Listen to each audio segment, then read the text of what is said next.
এই সেই ভিডিও হাজারো যুবকের অন্তরে জায়গা করে নিছে। ও আমার যুবক ভাই, ভিডিওটা দেখে যান। যদি ভিডিওটা ভালো লাগে অবশ্যই লাইক শেয়ার দিয়ে পাশে থাকবেন। এই যে নাও এই মাসের টাকা কত আছে বাজান? 70,000।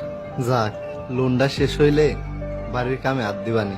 তুমি টেনশন করো না আব্বা, 6 মাসের ভিতরে আমি সব ঋণ পরিশোধ করে দিব। আব্বা, এই যে এই মাসের টাকা। কয়টি হাতি চায় নে? আব্বা, 10,000 আছে। এই 10,000 টাকা কি হয়? এর চেয়ে বেশি তো তোর বুলাহান দোহান এই লুটে রাখে। আব্বা, তুমি তো জানোই আমার বেতনই 15,000 টাকা। তোমারে আর আমি এর চেয়ে বেশি টাকা কেমনি দিব? সংসারের খরচ তো পুরো মাফ চালা। আমার এত বড় একটা লোন চলে, বাড়ির সংসার চলে, তুই বাড়ির বড় বলা, তোর কোনো দায়িত্ব কর্তব্য নাই? আব্বা, মাঝে মধ্যে তো আমিও বাজার করি, আর মাহফুজরে তো আল্লাহ অনেক কামানোর তৌফিক দিছে। সব মিলে তো আমাকে হয়েই যায়। সব মিলে হয়ে যায় মানে সংসারের সব খরচ তো আমি চালাই। তুমি হইলে সৎ ভাই, নিজের ঝোলাকো চাইতে চাও। ভাই রে, তুই এটা কি কইলি? ভাই আবার সৎ হয় নাকি? ভাই তো ভাই। আর আমি আমার সামর্থ্য অনুযায়ী পরিবারের জন্য সর্বোচ্চ করারই তো চেষ্টা করি। তোর খালি বড় বড় কথাই। সামনে মাসটা টাকা বাড়াই দেওয়ার চেষ্টা করিস। আচ্ছা। আর বাবা ঘরে আইসো, নাস্তা হয়ে গেছে, খাবে। বন্ধু, তোর যে কারণে আসতে কইলাম, আমার একটা ওভারটাইম কাজ দরকার। ধর সন্ধ্যার পরে করলাম, এরকম কোনো কাম আছে না? তুই সারাদিন পরিশ্রম করিস, আবার রাত্রেও কাজ করতে চাইতেছ? এইভাবে তো তোর শরীর ঠিক থাকবো না। বন্ধু, শরীরের কথা বাদ দে, আমার না টাকার দরকার। আমার ছোট ভাই সংসারে অনেক টাকা দেয়, আমি অত টাকা দিতে পারি না। আব্বা খালি রাগারাগি করে। তুই আমার একটা কামের ব্যবস্থা করে দে।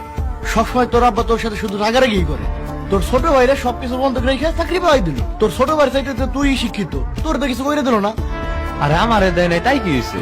দিছে তো আমার ভাইরে। আমার ভাইরে দেওয়ার আমার দেয় একই কথা। তুই গাধাই রয়ে গেলি। যাই হোক, এই চাকরি বাকরি বাদ দে। তোর মা যে তোর এই শেষ সম্পত্তি দিয়ে গেছে, ওইটা বেইছে ব্যবসা কর। 2 দিন পর কিছু না করতে পারলে দেখবি তোর বাবা তোর লাথি দিয়ে ব্যর্থ হয়ে করে দিছে। না রে বন্ধু, ওইটা আমার মায়ের শেষ স্মৃতি। আমার মায়ের স্বপ্ন ছিল ওই জমিতে একটা বাড়ি করবে। আমার মা তো এখন নাই। আমার কাছে যদি কোনোদিন টাকা পয়সা হয়, তাইলে আমি অনেকটা বাড়ি করবো। বুঝতে পারছি। আচ্ছা, একটা নাইট গেটের চাকরি আছে, ওই জায়গায় আসিস, ঢুকাই দেবো না। আচ্ছা ঠিক আছে। স্যার, আপনাদের উত্তরের সাইটের আমার একটা ফাইল আটকা রয়েছে। যদি ওইটা একটু পাশ করিয়ে দিতেন তাহলে আমার জন্য খুব উপকার হইতো। চাইলেই তো আমি ফাইলটা পাস করাই দিতেই পারি, কিন্তু আমার উপরে আমার বস আছে, আমি আছি। আপনি একটু চা পানির ব্যবস্থা করেন, বাকিটা আমি দেখতেছি। হ্যাঁ স্যার, বুঝতে পারছি। ওইটা আমি সাথে করে নিয়ে আসছি। স্যার, এখানে 2 লাখ টাকা আছে। আচ্ছা ঠিক আছে, 7 দিনের ভিতরে আপনার ফাইলটা পাস হয়ে যাবে। ধন্যবাদ স্যার। ওয়েলকাম।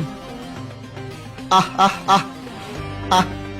ও কাকা, কবিতারে খাওয়াইতেছেন হ্যাঁ, কবিতর রে খাওয়াইতেছি। তুমি আবার বাড়ির পর আসবে গেলে কে? আমি তো যাই এই টাকাটা দিয়ে আসতাম। আর চিন্তা করো না, 6 মাসের ভিতরে তোমার কিস্তি সব শেষ করে দেবো। আরে কাকা, শুধু টাকার জন্য আসছে নাকি? আপনি মুরব্বী মানুষ, আপনার একটু খোঁজ খবর নিলাম। এই নাও, এনে 2 মাসের কিস্তি আছে। আচ্ছা কাকা। কিরে, তুই এখন এনে বসে রইছিস কে? কাজ যাস নাই? আব্বা, আমার খুব জ্বর, তাই আজকে যাইনি। তোরে কইছিলাম এই মাসতে টাকা কিছু বাড়াই দিবার। তুই যে হারে কাম কামাই দেওয়া শুরু করছা, তুই তো এই মাসে 10,000ও দিয়ে পারবি না আমারে। আচ্ছা ঠিক আছে আব্বা, আমি যাইতেছি কামে। কামের বেলায় নাই, খালি বড় বড় কথা। তোরে কইতাছি, এইভাবে ওষুধ নাকি না, একটা ভালো ডাক্তার দেখা। ডাক্তার যে দেখা বের কর। ডাক্তার দেখাইতে তো অনেক টাকা লাগবে। আমি এত টাকা পাবো কোনে? টাকা পাবি কই মানে? তোর আব্বার কাছে টাকা চা, তোর চিকিৎসা করা লাগবো না? এই অসুস্থ শরীরে আমার আব্বা আমার কামে পাঠাইলো, আর আব্বা দিব আমার টাকা। দেখ, তোর চিকিৎসাটা করানো অনেক জরুরি। তুই জমিটা বিক্রি কইরা তোর চিকিৎসাটা কর, জীবনটা বাঁচা। দেখ বন্ধু, আমার জীবনের চেয়ে ওই জমিটা আমার কাছে মূল্যবান। দেখি ওষুধগুলা খায় কমে নাকি। দেখ, তুই যেটা ভালো মনে করিস। আচ্ছা, আমার একটু নামাই দিয়ে। মাহফুজ সাহেব, আপনাকে আজকে আমি যে জন্য কল করছি, আগেও আমরা আপনার নামে অনেক ধরনের রিপোর্ট পেয়েছি, কিন্তু বিষয়গুলো আমি ওইভাবে আমলে নেইনি। কিন্তু এবার আপনার নামে যে রিপোর্টটা পাইছি প্রমাণ সহ, আসলে আমরা আর আমাদের অর্গানাইজেশনে আপনাকে রাখতে পারবো। আপনাকে আর আগামী দিন থেকে চাকরিতে আসতে হবে না। স্যার, আমি যেটা করছি স্যার, না জেনে না বুঝে করে ফেলেছি স্যার। শেষবারের মতো স্যার, আমাকে আর একটা সুযোগ দিন, আমি আর কখনো এইগুলো করব না। সরি, আপনার জন্য তো আমি অর্গানাইজেশনের রেপুটেশন নষ্ট করতে পারবো না। You are fired. আপনি এখন আসতে পারেন।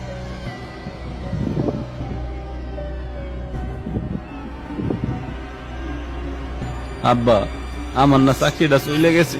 কস কি বাবা, তোর চাকরি গেল কেমবা? আমি কিছু জানি না, হঠাৎ করে স্যার বললো আমার চাকরিটা আর নাই। আমরা তো নিঃস্ব হয়ে গেলাম বাবা। আল্লাহ, এই বাড়ি ঘর বন্ধক লাগে আমি লোন আছি, এখন আমি এই লোন কেমবা শোধ করবো? আল্লাহ, আমি তো ধ্বংস হয়ে গেলাম, নিঃস্ব হয়ে গেলাম। এখন আমরা কি করবো আব্বা? কিস্তির লোক তো টাকা নিতে আসবো। আচ্ছা আসুক, দেখি হাতে পায়ে ধরে কিছুদিন সময় নিতে পারি নাকি। তোমার যে কেমনে কই, কিস্তির টাকা তো আমার ছোটবেলা মাহফুজি দিত, ওর চাকরিটা চলে গেছে। চাকরি চলে গেছে, তাহলে আমার লোনের টাকা কিভাবে দিবেন? সেইটা তো আমিও বুঝতেছি না, কিভাবে তোমার কিস্তির টাকাটা দিব। চাকরি থাকুক বা না থাকুক, আমি এত কিছু বুঝি না। আমার লোনের টাকা ঠিক মতো দিতে হইব। নাসিম ভাই, চাকরিটা চলে যাওয়াতে পরে তো গেছি বিপদে।